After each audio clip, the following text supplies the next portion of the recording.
each team gets 16 practice report players or practice squad players, but we get one extra because of Alfredo Gutierrez, the international exemption player. Again, I love that he's a part of it. I love that he's with this team. He's such a huge locker room guy. If you remember, he got his very first snaps ever in the second preseason game against the Vikings and got the game ball. Like he's such a huge locker room guy. But in my 1 through 14, he's exactly that. He's an exemption player. He's all the way back at 14. And that's kind of where he goes, right? That's where he is. Number 13, very familiar face, which I'm really glad that we were able to get him back because we saw him in a new light, and that's defensive end, and you got to add this to the resume, defensive tackle, Alex Barrett.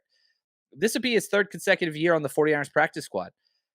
Do I think that he will get called up? I do not, which is why I have him at 13. But they love him because he's a high-energy, high-effort player.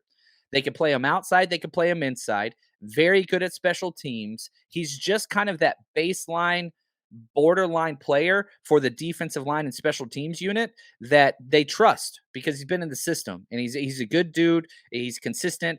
But unfortunately, his talent kind of limits him. And that's why, even though he's put up some good tape, he hasn't been claimed. So again, I don't think that he'd be the first defensive tackle. I don't think that he'd be the first defensive end to be brought up. So that's why I have him at 13. Number 12, probably, how do I say this? I don't know, not villain, but maybe the most disliked film of the preseason, and that's Keaton Sutherland. Now, he comes in at a position that is very scarce, and that's center. You know, there was one point, if you go back to minicamp and OTAs, he was the backup center almost the entire time. And so that's kind of the rough area, right? Because Brindle, all right, cool. Now you got Brunskill, all right, cool. But you're missing some stuff. There's not a lot of depth at the center position. And if you cannot develop Nick Zakel, Jason Poe, you know, one of those guys playing that center position, man, you're really 2 injuries away from Keaton Sutherland stepping in and taking snaps. They'd probably go out and address that through a trade or free agency. But yeah, Sutherland comes in at 12 for me. Next up, a new face, number 11, Blake Lynch, linebacker, Texas boy. What's up? You know, he played at Baylor. He was the Vikings undrafted free agent. They waived him, but they saw something they liked. And we have seen this continuously. 49ers will buy into different programs at the college level and take their coach's word on it. So obviously there's been a lot of Baylor guys. Jalen Hurd, yeah, did it pan out? It didn't.